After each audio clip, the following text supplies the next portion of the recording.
கரூரில் நடந்த துயர சம்பவம் நாட்டையே பெரும் சோகத்தில் ஆழ்த்தியுள்ளது. குறிப்பாக தமிழக வெற்றி கழக தலைவர் விஜய் இன்று இன்று மாலை கரூரில் வந்து மக்கள் சந்திப்பு மூலம் வந்து பிரச்சாரம் மேற்கொண்டார். இந்த பிரச்சார பயணத்தில் தான் வந்து அதிகமான கூட்ட நெரிசல் ஏற்பட்டு கிட்டத்தட்ட ஒரு 38 பேர் வந்து உயிரிழந்திருக்காங்க.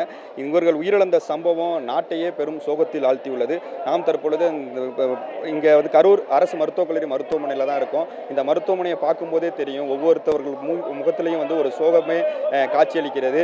இந்த பகுதியை பொறுத்த வரைக்கும் உயிரிழந்தவர்களுடைய குடும்பத்தினர் வந்து இங்கே உயிரிழந்த குடும்பத்தினர் வந்து குவிய தொடங்கியிருக்காங்க. ஒவ்வொருத்தவர்களும் வந்து கதறி அழுகிறத பார்க்கும்போது நம்ம நெஞ்சையே உலுக்கி உள்ளது. குறிப்பாக பார்க்க போனால் இந்த துயர சம்பவத்திற்கு தமிழ்நாடு முதலமைச்சர், அதே போல் துணை முதலமைச்சர், பிரதமர் மோடி உள்ளிட்ட பல்வேறு அரசியல் கட்சி தலைவர்கள் இந்த சம்பவத்துக்கு இரங்கல் தெரிவிச்சிருக்காங்க. சற்று முன்னர் கூட தமிழக வெற்றி கழக தலைவர் விஜய் வந்து இந்த சம்பவத்திற்கு வந்து சென்னை சென்ற தனி விமானம் மூலமாக சென்னை சென்ற அவருடைய இரங்கலை தெரிவிச்சிருக்காரு.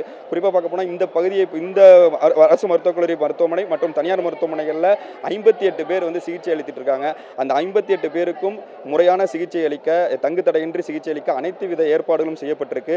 மேலும் வந்து இந்த பகுதியில் கரூர் மற்றும் திருச்சி மாவட்டத்தைச் சேர்ந்த ஆட்சியர்கள் இங்கே இருக்காங்க. பல்வேறு அரசுத்துறை அதிகாரிகள் வரவழைக்கப்பட்டிருக்காங்க. முழுமையாக ஒரு அரசு இயந்திரம் வந்து முடுக்கிவிடப்பட்டிருக்கு.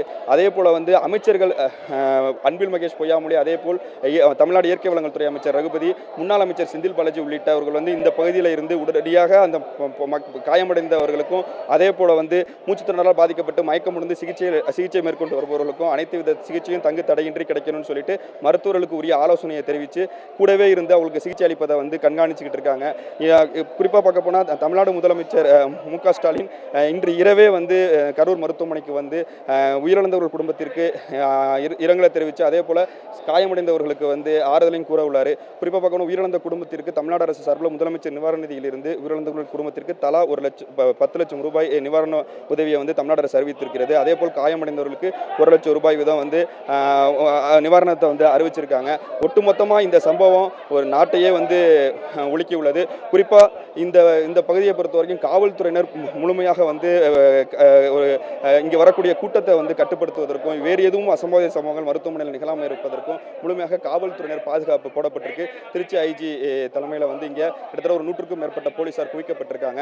குறிப்பாக பார்க்க போனால் தமிழக வெற்றி கழக தலைவர் விஜய் கடந்த 3 வாரமாக இந்த பிரச்சார பயணத்தை வந்து மேற்கொண்டு வராரு. ஒவ்வொரு வாரமும் சனிக்கிழமை மேற்கொண்டாரு. இது போன்ற ஒரு துரதிருஷ்டவசமான சம்பவமோ உயிர் சேதமோ ஏற்படக்கூடாதுன்றதுக்காக தான் பல்வேறு நிபந்தனைகள் விதிக்கப்பட்டது. குறிப்பாக அவர் 12 மணிக்கு பிரச்சாரத்தை மேற்கொள்ள கரூருக்கு வந்திருக்கணும். ஆனால் அவர் காலதாமதமாக 7:30 மணிக்கு தான் வந்து அவரோட பேசவே தொடங்கினார்.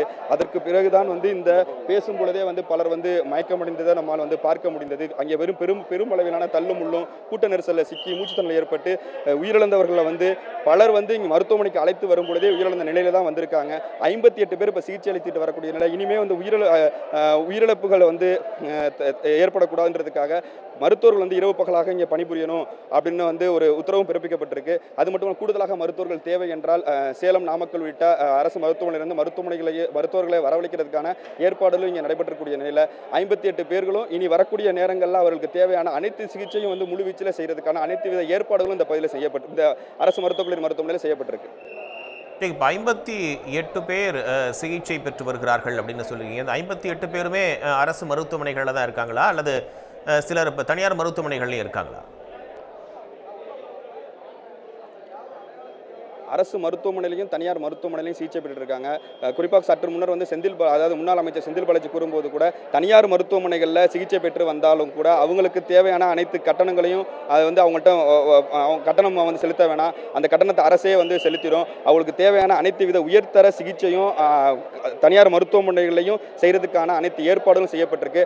அந்த தனியார் மருத்துவமனையில் சிகிச்சை அளித்து வரவங்களையும் வந்து முறையாக வந்து கண்காணிக்கப்பட்டு அரசு அதிகாரிகளும் அதே போல் முன்னாள் அமைச்சர் செந்தில் பாலாஜி உள்ளிட்டவர்கள் நேரடியாக சென்று பார்வை அவர்களுக்கு தேவையான சிகிச்சைகளையும் முறையாக அளிக்கிறதுக்கான ஏற்பாடுகளும் செய்யப்பட்டிருக்கு. ஏன்னா சற்று முன்னர் வந்து 33 பேர் இந்த உயிரிழப்பு வந்து தற்போது 38 வந்து உயர்ந்திருக்கு. இனி வரக்கூடிய நேரங்களில் அந்த உயிரிழப்பு வந்து ஏற்படக்கூடாது அப்படிங்கிறதான் அனைவருடைய எதிர்பார்ப்பாகவும் இருக்கு.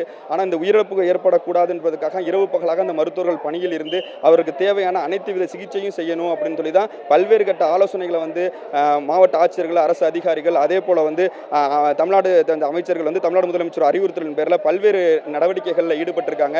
இந்த சம்பவம் நடந்த உடனடியாக இந்த பகுதிக்கு வந்து அரசு அதிகாரிகளும் சரி, தமிழ்நாடு அமைச்சர்களும் சரி, இங்கே இந்த பகுதிக்கு விரைந்து வந்து அந்த மக்களோட மக்களாக நின்று அவங்களுக்கு தேவையான அனைத்து வித ஏற்பாடுகளையும் அனைத்து வித சிகிச்சை அளிக்க வேணும், அவங்களுக்கு என்னென்ன தேவைன்னு பார்த்து செஞ்சுக்கிட்டு இருக்காங்க. குறிப்பாக இந்த பகுதியிலேயே வந்து முகாமிட்டு யாருக்கும் வந்து எந்தவித தடையின்றி இந்த மருத்துவம் கிடைக்கணும் அப்படின்னு சொல்லிட்டு தான் உயர்தர சிகிச்சை அளிக்கிறதுக்கான அனைத்து வித ஏற்பாடுகள் இருக்கு. இங்கே போதுமான அளவுக்கு மருத்துவர்களும் அதே போல அவருக்கு தேவையை அளிக்கக்கூடிய அனைத்து வித உபகரணங்களும் இங்கே ஏற்கனவே தயார் நிலையில் இருந்ததாகவும் அதை வைத்து தான் வந்து அவங்களுக்கு வந்து இரவு பகல் பாராமல் தொடர்ச்சியாக சிகிச்சை அளித்து இனி வரக்கூடிய நேரங்களில் உயிரிழப்பை தடுக்கிறதுக்கான நடவடிக்கைகளில் மருத்துவர்கள் ஈடுபட்டிருக்காங்க.